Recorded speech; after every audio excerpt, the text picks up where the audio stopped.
we grew the revenue about 50%. So when I bought it, it was about $3 million of revenue, and then grew it to about 4.5, and then yeah, doubled the SDE.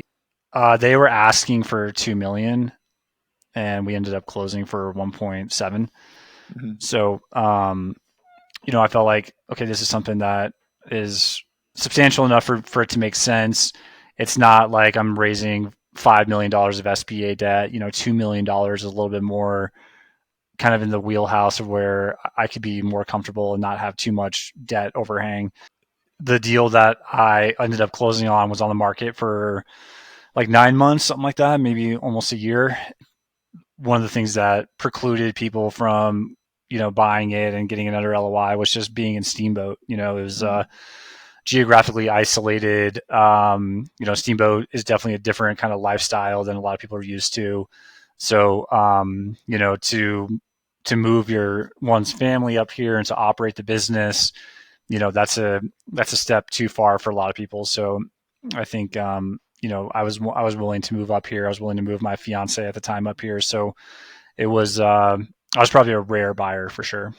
I was taking a look at your background. You've had kind of an interesting story arc. It looks like you were at a big company in telecom called Zayo. Then you were at Deloitte, and then you bought a small business using SBA financing, which you exited recently for a 24 times MOIC, which means you made 24 times the money that you put into it. I'm sure it wasn't all roses and butterflies throughout, so I'm excited to learn a little bit about your journey. Yeah. Look forward to talking about it. So, folks who listen to this show, they like to hear about the investment. They want to hear about how all that went, and then, of course, the outcome. But I'd like to start a little bit about and learn a little bit about your background. Can you just give me a kind of personal resume, kind of story arc? Yeah, for sure. I grew up in Colorado, outside of Boulder. Went to school in Arizona.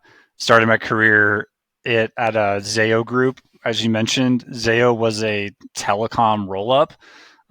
So they acquired like 45 telecom companies in starting in 2007 through my tenure through like 2013. Um, sorry, through like 2017, and so I got exposure to value creation through M&A from that experience. It was a pretty wild ride. They bought a ton of companies all over the country, integrated them, and ultimately had the largest IPO in Colorado history at the time. Wow. So was part of their finance team, FP&A. So crunching numbers. I was in corporate finance. I was in investor relations for a while. So got really great exposure to buying businesses and And what how were they to. buying? Are they buying like small fiber companies in like remote areas, kind of mom and pop, or what was the size of the businesses, and what are they really buying? Yeah, I mean, they bought anywhere from small regional mom and pops in Kansas to large scale $2 billion acquisitions that were nationwide. So Mm. it was really well capitalized. Ultimately, like I said, had a huge IPO. So it was just an awesome experience to kind of get exposure to M&A and private equity kind of markets. Most people who get into ETA or want to buy a business don't have that background in buying companies. And I'm curious, what did you learn at your time at Zayo? Because you had bit of a unique opportunity there, I'm sure. And kind of what were some of your key takeaways that you applied to your acquisition later?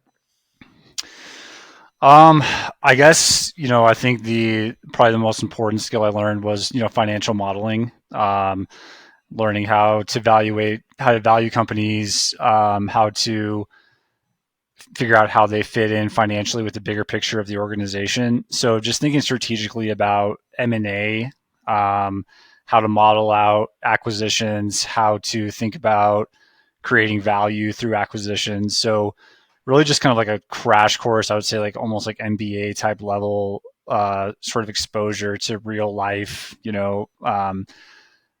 M&A, how hard it is, how to model it, how to create value through it. It was probably a little bit more of like a private equity sort of slash and burn kind of like model where a lot of headcount was, um, synergized, quote unquote. So it was a pretty kind of ruthless, I would say, sort of roll up of the industry, but it was super successful. And so I got a great exposure into just the realities of how to put a deal together, how to integrate it, how to make it be successful long term, and ultimately how to create equity value. Mhm. And then, did you always know that you wanted to buy your own business, or how did that come about? I didn't. I had never really thought about it until about, I'd say, 2020.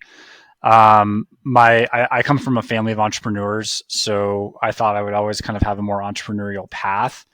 But the ETA model didn't really come across my radar until I would say about 2020. At that point, I was in the consulting world and just trying to find ways to get into a more entrepreneurial career path. So at that point, I looked more seriously into how I can make that happen, and then I came across the ETA model, and just given my experience with Zayo and just sort of uh, my other experiences in consulting and just my childhood background, having entrepreneurial parents, it just made a lot of sense for what I was for where I was at the time in my background. Do you remember how you heard about ETA in 2020? Honestly, Twitter, just seeing successful guys, go out and do it. That was really the impetus to it. Then probably like a lot of guys, read the Harvard Business Review book on how to buy a small business, buy then build. So kind of Mhm. I'd say like the sort of basic blocking and tackling books on the space. Doing a lot of research with listening to podcasts and just kind of diving into the ecosystem, and decided this is the way that I wanted to go. And ultimately, in October of 2020, I quit my job, kind of burned the boats a little bit to do a self-funded search, and ultimately closed on the acquisition in January or February of 21. Did you know what kind of business you wanted to buy, or how did you figure that out? I didn't. I was pretty industry agnostic. I was geographically agnostic. I, wanted to buy something that had substantial cash flow. So really, my main criteria were financial. So looking for something that was big enough to make sense. Obviously, had a pencil with SBA debt. So I did not set out to buy a flooring store and get into the flooring industry, but it ultimately made sense given my criteria and also just how I thought there was a business that I can learn, was something that was would be relatively easy for me to pick up and run with. So for a lot of reasons, the flooring business made sense for me. How, was the search part of the process difficult? I talked to a lot of searchers that it takes months or it takes years. How did you? I guess it sounds like you were doing this alone as well, right? You didn't have a business partner that you were searching with. I didn't have a business partner. I didn't have any equity partners. It was totally 100% self-funded, and I was on my own. So was it difficult? Yeah, it required a lot of, I would say, um, I don't know, internal strength for me to quit my job. I worked really hard to get into that sort of consulting role, and was sort of like a role that I'd always kind of dreamed of. And it was it was an awesome career path and a great experience. So for me to just to quit and start over again required a lot of internal, fortitude to really pull the trigger. So yeah, that part was really difficult. And then once the search got going, I mean, yeah, it's hard to kind of figure out what's a good deal. These are small businesses. They're not easy to analyze. You're going off of a seller who may or may not have your best interests at heart. So yeah, I analyzed a lot of deals, and ultimately the one that I landed on, met a lot of my criteria that like I mentioned. But yeah, it was definitely difficult, and especially um, at that period of time, it's the middle of COVID. There's a lot of uncertainty in the world, so there was a lot that was happening in the background that made it a little bit more challenging than probably some other times. How many months did it take you from when you first started searching or from when you quit your job to find the business? I mean, I was under LOI for the flooring business within 2 months. So, Fast. Wow. so mine was fast. I think the deal that I ended up closing on was on the market for like 9 months, something like that, maybe almost a year. And I think one of the things that precluded people from, buying it and getting another LOI was just being in Steamboat. It was Mm. geographically isolated. Steamboat is definitely a different kind of lifestyle than a lot of people are used to. So, to move your one's family up here and to operate the business, that's a step too far for a lot of people. So, I think I was willing to move up here. I was willing to move my fiance at the time up here. So it was I was probably a rare buyer for sure. Where were you coming from? Where were you living before? I was living in basically downtown Denver. Okay. Got it. And it sounds like you didn't bring in outside investors, so you used your own capital. Maybe I guess you had pulled into savings or something like that. And how much money did you kind of like mentally bucket that you were going to spend on this acquisition? Yeah, so it was all personal savings for me. I sort of told myself that I would spend anywhere from 150 to 300K of my own equity, Mhm. and then raise the rest of it through SBA debt and seller note debt. And then where did you find this particular business listed? Where were you searching really? I was searching, all the sort of public listings, Biz Buy Sell, Trans World, a number of other sort of marketplaces. So I was looking at deals through, Arizona, New Mexico, north through, Idaho, Montana. So the whole kind of Rocky Mountain region. Um, and this one was on Trans World and Biz Buy Sell. So it was out there for everyone to see. And, I guess I was just the one crazy enough to actually pull the trigger. I talk to a lot of searchers who automatically dismiss Biz by Sell. They say this it's all trash, or there's nothing to find there. And my perspective, I guess, is a little bit different. Like it's obviously a large volume of deals, and a lot of it are businesses that are not viable. But we've bought some businesses off of Biz by Sell. I have a friend who very successfully bought a business that was on the market for a year and a half on Biz by Sell. It sounds like you did as well. Do you have a perspective on where people should look, or whether those sites are a good place to start for others? I mean, I guess it depends on your situation and your criteria. I agree with you. I mean, I think there's deals to be had on Biz Buy Sell. I mean, I'm kind of case in point, right? Um, so yeah, there's absolutely deals out there on Biz Buy Sell that are worth taking a look at. I think if you're, probably a more sophisticated buyer, or you have a large amount of capital to deploy, yeah, probably not going to be looking at Biz Buy Sell. But if you're a first time searcher like I was, and you are just looking for something to kind of cut your teeth with and to get into a little bit more of an entrepreneurial career path, then yeah, I think there's a lot of opportunities in Biz Buy Sell. And I think I think dumpster diving for sort of smaller businesses, maybe lower multiples, lower SDE.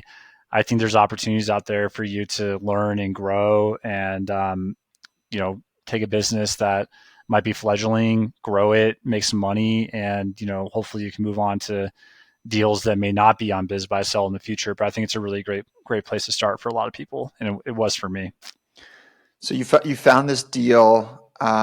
You reach out to the broker, I assume. Do you remember what caught your eye about it, or kind of what got you focused and excited about it? Because I'm sure every day you're looking at 50 plus deals, and the lines are blurring between all of them. So what about this one caught your eye? It was just, substantial enough cash flow for me to be interested. I was doing like 500, 550, something like that at the time of SDE, and, was a revenue number that was big enough for it to be interesting for me. So I felt like, okay, this is actually a real business. This isn't like, someone's contracting, shop where they're doing $1 million of revenue or something and 200K of SDE. That's a job. So I felt like there's a real business. Um, the purchase price I thought was reasonable. What was the listed And purchase price? They were asking for 2 million, and we ended up closing for 1.7. Mhm. So, I felt like, okay, this is something that is substantial enough for it to make sense. It's not like I'm raising $5 million of SBA debt. $2 million is a little bit more kind of in the wheelhouse of where I could be more comfortable and not have too much debt overhang. So yeah, I felt like the deal made sense. The purchase price made sense. I love Steamboat. I've been coming up here since I was a kid. So geographically, it's just an awesome place to be. So for that reason, it checked a lot of boxes. And describe the business for us. It sounds like perhaps there's a retail location as well as an installation business. Yeah, so it's a retail location, showroom, warehouse, has an installation business. So, we had 1099 contractors do our installs, but, it was also a good mix of, installs, but also cash and carry. So we sold a lot of supplies to local contractors. We sold, mortar, grout, Schluter products, things of that nature to local contractors. So it was kind of like a supply house, but also, we had a pretty sizable installation business as well. Do you remember what percentage of the business was installation versus retail versus wholesale? It was about, 65% installation business and then 35%, um, cash and carry business.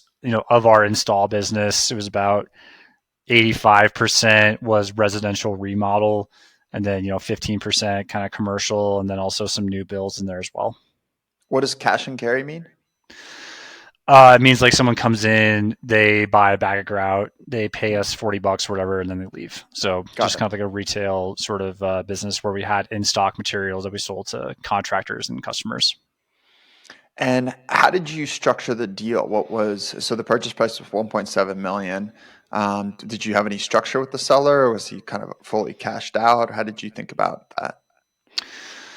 So we did 80% SBA debt, 10% equity, 10% seller note, and we also negotiated some bonuses for key employees to stay for at least a year, which came out of the seller's pocket. So, um, you know, I wanted to make sure that the team that was in place stayed. So we negotiated a bonus where those guys made X amount of dollars for staying 6 months, X amount of dollars for staying 12 months. So just kind of trying to make the transition as smooth as possible. But yeah, and then the seller had skin in the game with the kind of 10% seller note. And was the seller note paid after the SBA, or what was the payment terms of the seller note? No, it wasn't on standby or anything like that. So we made payments every month, just like we to him, just like we did to the SBA. Over 10 years. Yeah. Hmm. Okay, got it. And what was the plan for the owner? Did he wanna was he kind of older? Did he want to retire? Did he just say, "Hey, I'm going to stick around for a while"? What was the transition plan for you guys? So we negotiated a plan for him to stay 3 months in the business. So he was there pretty much every day for 3 months, and then after that he moved to Mississippi. So he was basically out. He had a lot of health problems. So we basically just he was available via phone for a while, but he moved to Mississippi and he was out, and that was pretty much it. Okay. Was that scary? Yeah, it was scary. I think especially as I was doing due diligence and getting more and more real with the deal, and it's kind of coming up. We're like moving towards closing. Yeah, it was definitely scary. I was, I'm a first time buyer. I was basically putting my entire net worth on the line. If it didn't work out, I was going to go BK. Um, and yeah, so it's definitely scary. I Once we actually closed the deal and we kind of got to operating it day to day, um, I found that I didn't really need him probably as long as I thought I did. Eventually you kind of need to make the business your own, and if you have the previous owner hanging around and helping you make decisions, it kind of becomes a little bit confusing as to who's actually running the joint. So I think next time around, I wouldn't worry so much about having the previous owner there as long as I probably think. But yeah, I mean, more, you know, the transition period was scary. I wanted to make sure employees stayed. I was scared of key employees leaving, installers leaving, things of that nature. So yeah, it was absolutely a scary few months, and I would say probably the first year was definitely intense. When you were doing the diligence, did you notice things about the business that you thought you could improve already, or was it just only later after you already owned the business that you started noticing kind of how to make the business better?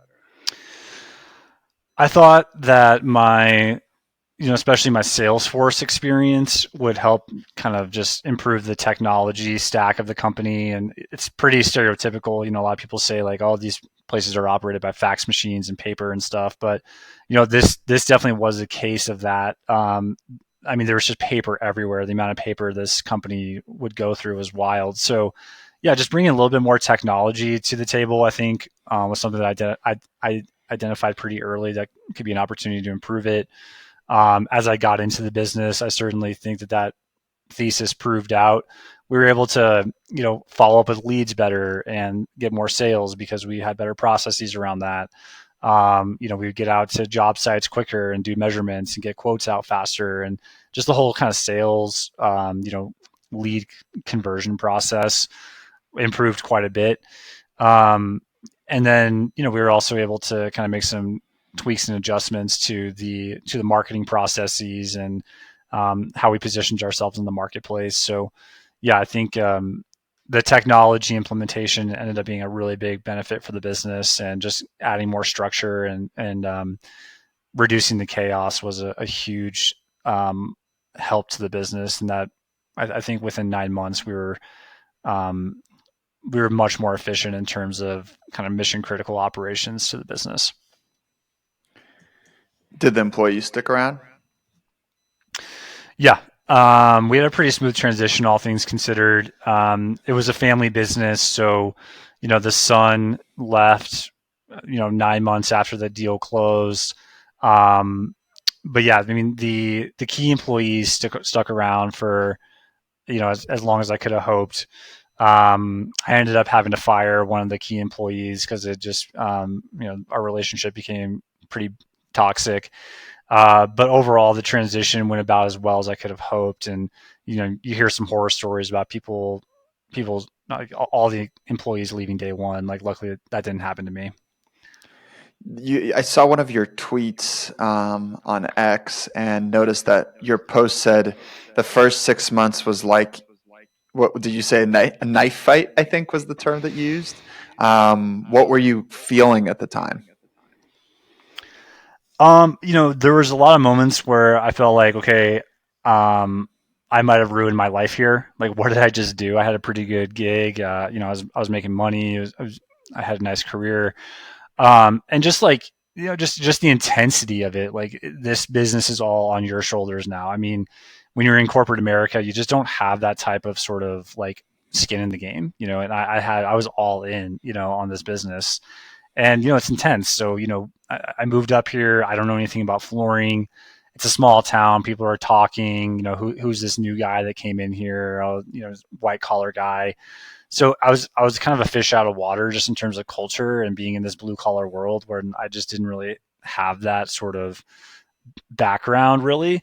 So it was intense to get people's respect and buy in, and prove that I can actually do this thing. And it's an important business for a small town like this. So I think a lot of people were kind of figuring out whether I was actually going to make it.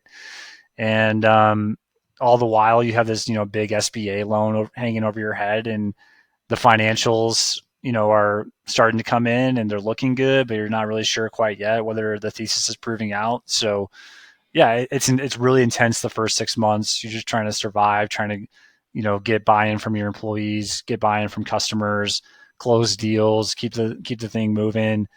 So yeah, I think it was a knife fight, with all sorts of different kind of personas that make the business go, but also just internally trying to keep my own internal turmoil limited so that I can like think clearly and do the things that the business needs and not get overwhelmed by this massive decision that I just made.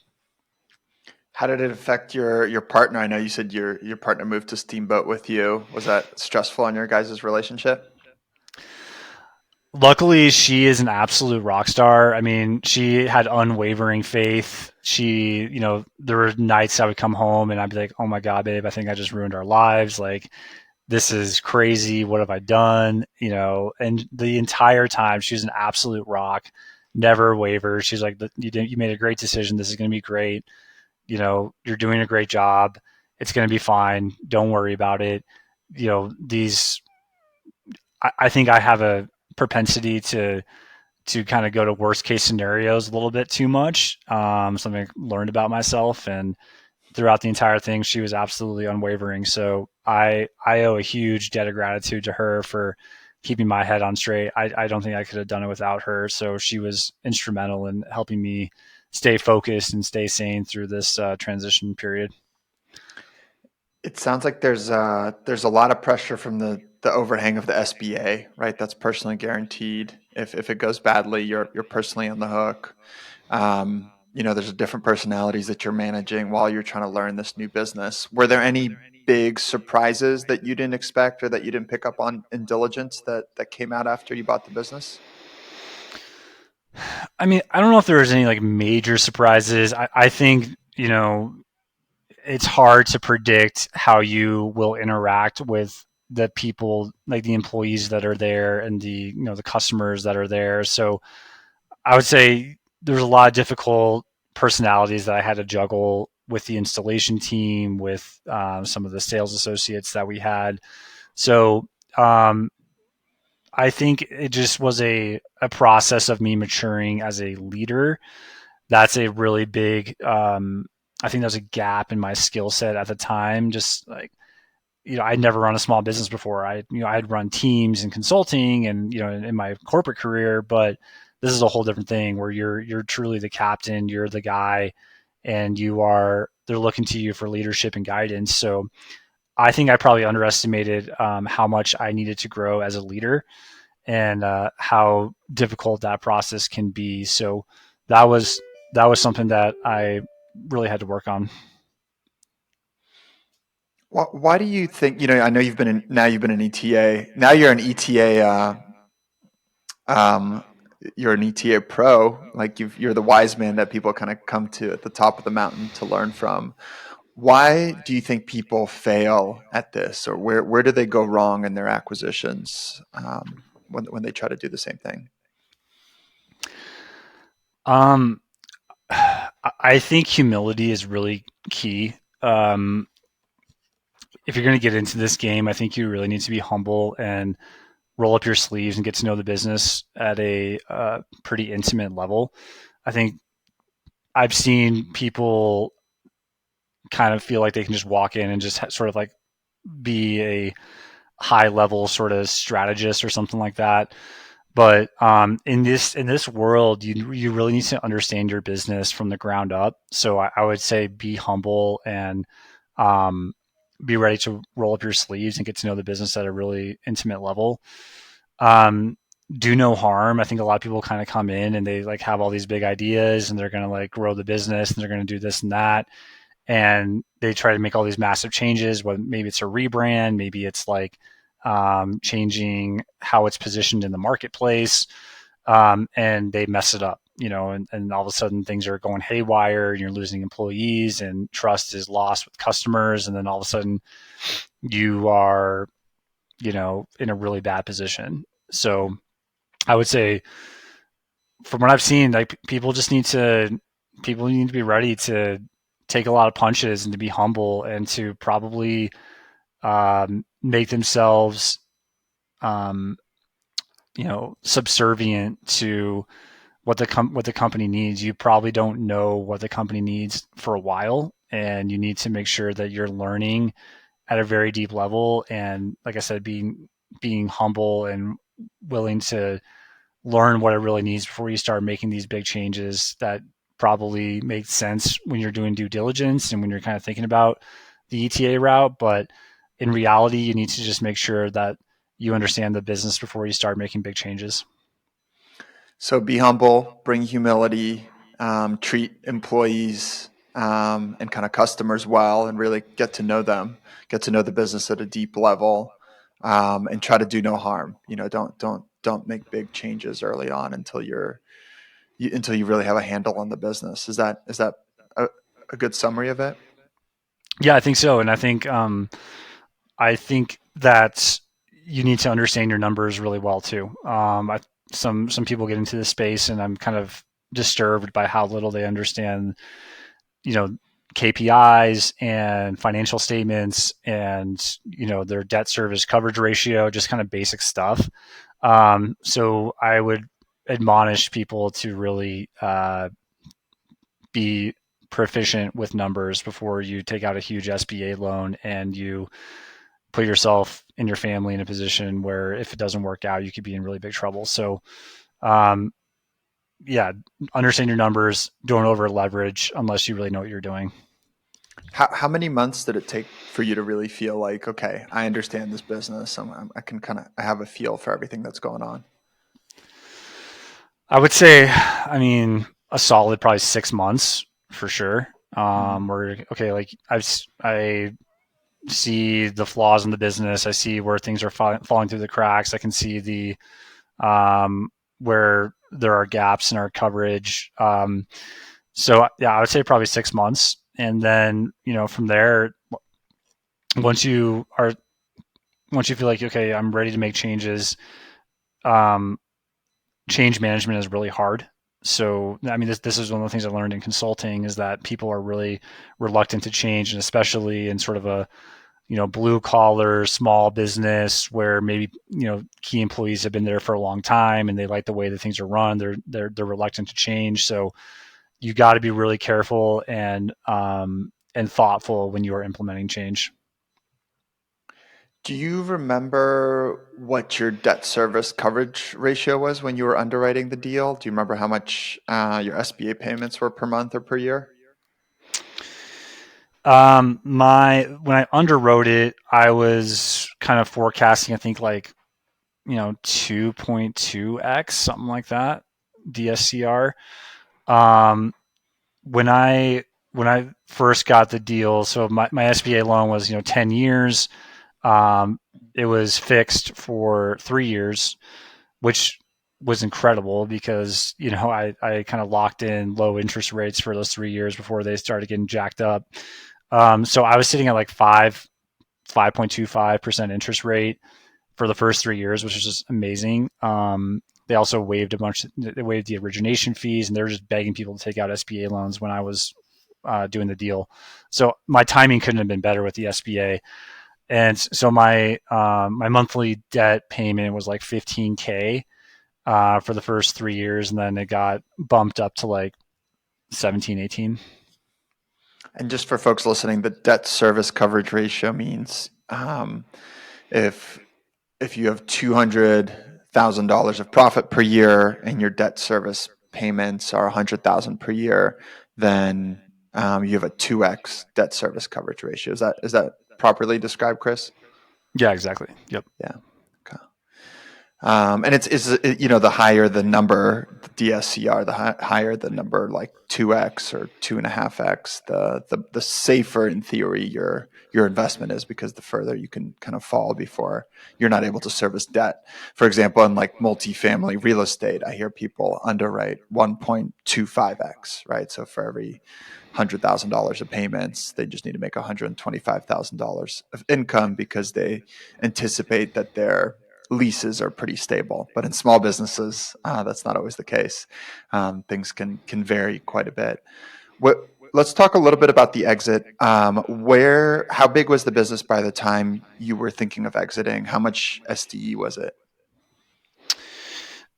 So in the calendar year 2024, we did about 1.1 million of SDE, and the revenue was sitting at around like 4.5 million. Hmm. So you more than doubled the business. I think it was about 2.5 years in. Is that right? Is that how long you were running it for? It's about 3.5. Yeah. Three and a So half. we grew the revenue about 50%. So when I bought it, it was about $3 million of revenue, and then grew it to about 4.5, and then doubled the SDE. That's great. And did you always know you wanted to sell the business, and how did you know it was the right time? I didn't know. I kind of, at the beginning of uh, 2024. So sorry, the 1.1 million was 2023. At the beginning of 2024, I decided that I wanted to sell the business. I felt like it was just good time. I had learned a lot. Felt like I wanted to take what I had learned and sort of the punches that I had taken and the just all the incredible experience that I'd gotten at Affordable Flooring and roll it into a new project. So I at the beginning of 2024, probably around March or so, about a year ago right now, decided to list the business and see what would happen. So we listed the business. We got good amount of interest. We got like 4 or 5 LOIs, and ultimately closed on the business at the beginning of October 2024. Did you hire a broker? Yep. So I used a broker from Transworld. Nice. And what did you? Was that a good idea? Did you find they were helpful to your process? Yeah, I found that it's expensive, but I thought that he did a good job. I thought he brought he brought a couple buyers to the table that were kind of his clients, I would say, or like in his network. So and ultimately the one that closed on it was sort of one that he had an existing relationship with. So I think that in and of itself was useful for sure. Um, and it was actually the same broker that I used when I originally bought the business. So he kind of double dipped on this same business. So he's made more money than on this business than anybody. Um, but yeah, I think he did a good job. He was able to keep the deal on track. He brought the buyer to the table, and ultimately I felt like he made it a smooth process. So overall, I give him a thumbs up for sure. And what was the final exit price? It was about 3.85 million. We know with interest, it'd be about $4 million, something like that. With interest, meaning like there's like a seller note or something like that? Yeah. Got it. What Yep. what was the structure of the deal? So it was about like 3.3 is that's what I walked away with. Day one, there's like a 500K seller note that amortizes over 10 years. A healthy interest rate, so that got to will end up being probably 4 million, a little over 4 million. Um, and kind of similar structure for him. He brought 10% equity to the table. The rest of it financed through SBA debt. Got it. Very cool. And what an incredible outcome. You got in with 500K of SDE, paid about 3.4 times, I think, to buy it at 1.7 million, and then exited with over a million of SDE and about $4 million of final capital value. So you made kind of 2.3 million net on this business. That's an incredible grand slam and ETA for sure. Yeah. Plus, I took out a lot of capital along the way, so distributed a little over $2 million of cash along the way. So yeah. So I mean, for like the financial result was a absolute home run for sure. So what's next for you? You can take these learnings and invest in other searchers. Are you thinking of doing it again yourself? What does the future hold? Are you going back to consulting? I'm not going to go back to consulting. I actually am consulting a flooring store right now, but I'm not going to go back to kind of traditional consulting. Um, I think that I will. I think next time around I'm going to start something from scratch. Okay. I just think that the ETA space is awesome, and I had an amazing experience, but I would like to build something that is a little bit more scalable. Probably will do it in the home improvement space. But I think I would like to, now that I've got a little more capital and kind of some time to figure out what I want to do, want to start something that hopefully is scalable to multiple locations, has a model that I think is a little bit more robust than the one that I had at Affordable Flooring, and ultimately kind of parlay the learnings that I had at Affordable Flooring into a model that's a little bit more scalable. So I think I'll probably start from scratch. There's a chance that I will buy something, but I think it's probably 70% chance that I'll start something from scratch. And you said home improvement. Any particular type of service that you're thinking of offering? I'm not 100% sure yet. Could be flooring. I do like some other industries like aging in place. So there's some compelling opportunities in sort of the senior, sort of space. But I'm not 100% sure what the future holds, but probably will be in the home improvement industry. Okay, awesome. Well, I'm excited for your next journey, Chris. This has been wonderful. What's a good way for folks to stay in touch with you or reach out if they're interested in ETA or flooring or just keeping up with your journey? Yeah, feel free to reach out to me on LinkedIn, or you can reach out to me on X. My handle is Toph _Edwards, and happy to chat with anyone who wants to connect.